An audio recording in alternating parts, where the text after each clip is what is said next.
Assalamualaikum warahmatullahi wabarakatuh. Di kelas 2 ini kita masuk kepada pembelajaran tematik tema 4 subtema 2 hidup bersih dan sehat di sekolah pada pembelajaran 3. Dayu dan teman-teman belajar tentang ruang kelas yang tidak bersih. Dengarkan percakapan berikut ini. Tahukah anak-anak ibu bagaimana kelas yang tidak bersih? Tahu bu, kelas yang tidak bersih banyak sampah yang berserakan bu. Benar bu, kelas yang tidak bersih juga banyak kuman. Bagus anak-anak ibu. Sampah harus dibersihkan, kemudian dipisahkan. Ada sampah basah dan sampah kering. Kita harus selalu menjaga kebersihan ya anak-anak. Jawablah pertanyaan berikut dari teks percakapan. Nomor 1. Apa isi percakapan guru, Dayu, dan teman-teman? Isi percakapan guru, Dayu, dan teman-teman yaitu membahas kelas yang tidak bersih. Nomor 2. Bagaimana ciri-ciri kelas yang tidak bersih? Ciri-ciri kelas yang tidak bersih yaitu banyak sampah yang berserakan. Nomor 3. Bagaimana pendapatmu tentang isi percakapan guru, Dayu, dan teman-teman? Pendapat saya tentang isi percakapan guru, Dayu, dan teman-teman yaitu setuju dengan ibu guru bahwa sampah harus dipilah, yaitu sampah basah dan sampah kering. Apa yang harus kamu lakukan jika melihat kelas kotor?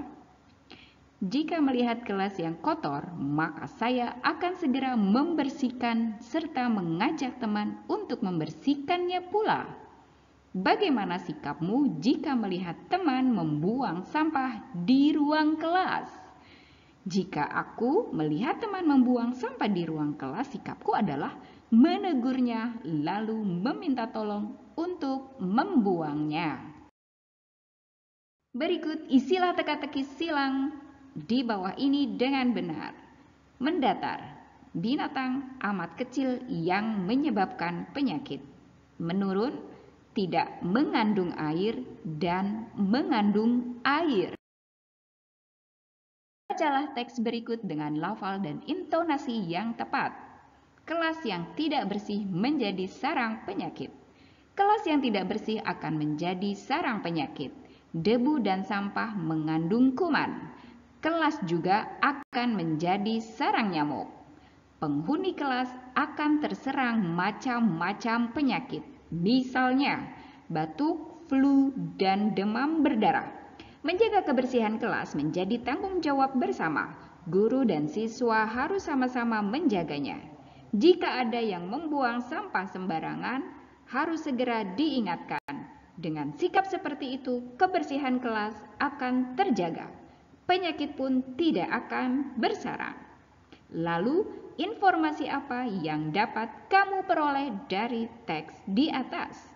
Informasi yang dapat saya peroleh dari teks tersebut adalah tentang akibat kelas yang tidak bersih. Kamu juga bisa menambahkannya dari teks tersebut. Amatilah gambar berikut dengan teliti. Apa isi gambar yang kamu amati? Isi gambar yang saya amati yaitu keadaan kelas yang kotor dan berantakan. Apa yang kamu lakukan jika melihat kelasmu seperti gambar itu? Wah, kalau saya akan membersihkannya dan membereskannya, juga mengajak teman-teman saya untuk ikut membersihkan dan merapikannya. Tuliskan tentang kelas yang tidak bersih berdasarkan pengamatanmu. Kelas yang tidak bersih, contoh. Kelas yang tidak bersih tidak nyaman untuk belajar. Bacakanlah hasil laporanmu dengan lafal dan intonasi yang tepat. Kelas yang tidak bersih harus dibersihkan. Kelas harus disapu agar tidak ada debu yang menempel. Gerakan menyapu dapat membentuk gerakan tari. Masih ingatkah kamu gerakan menyapu lantai dalam bentuk tari? Amati kembali gambar di bawah ini dengan teliti. Sebelumnya, kamu sudah melakukan gerakan menyapu lantai dalam bentuk tari diiringi alat musik. Ada gerakan kepala, gerakan tangan, dan gerakan kaki. Sekarang, lakukan gerakan menyapu lantai dalam bentuk tari dengan hitungan. Misalnya saja, 2 kali 8 selang-seling dengan arah yang berbeda. Jika sudah bisa, iringi kembali dengan alat musik. Misalnya saja gendang, rebana, tamborin, atau dengan tifa. Gendang, rebana, tamborin, dan tifa. Jika alat musik di atas tidak ada, kamu bisa menggunakan benda-benda yang ada di sekitar kelasmu, misalnya saja dengan menggunakan botol plastik bekas. Amati gambar berikut dengan teliti. Coba amati kembali gambar alat musik tifa. Permukaan dinding tifa membentuk pola bangun datar. Tifa dindingnya berbentuk segitiga, juga berbentuk segi empat. Segitiga dan segi empat merupakan contoh bangun datar.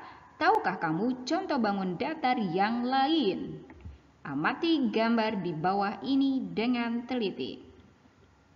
Berapa banyak sisi, sudut, dan titik sudut bangun datar di atas? Segi 5 dan segi. Tentukanlah bangun datar yang sesuai dengan banyak sisi, sudut, dan titik sudut berikut. Kita lihat pada gambar gajah 1. Banyak sisi ada 5, sudut 5, titik sudut 5. Ini berarti ciri-ciri bangun datar segi 5. Manakah dari gambar A sampai E yang merupakan bangun datar segi 5? Iya, ada di gambar A, di gambar C, dan di gambar D. Kita lihat gambar gajah kedua. Banyak sisi 6, sudut 6, titik sudut 6. Benar. Ini adalah ciri-ciri bangun datar segi 6. Manakah gambar dari A sampai E yang termasuk bangun datar segi 6? Yaitu adalah B dan E. Untuk meningkatkan pemahamanmu, coba kelompokkan bangun-bangun datar berikut. Kelompokkanlah sesuai dengan banyak sisi, sudut, dan titik sudutnya. Kita lihat bangun datar yang berbentuk segi 5. Ada di nomor berapakah? 1, 2, dan 5. Kemudian bangun datar yang berbentuk segi 4, segi 6 ada di nomor berapakah? Yap, ada di nomor 4 dan nomor 3. Demikian materi kita pada pembelajaran kali ini. Mohon maaf. Assalamualaikum warahmatullahi wabarakatuh.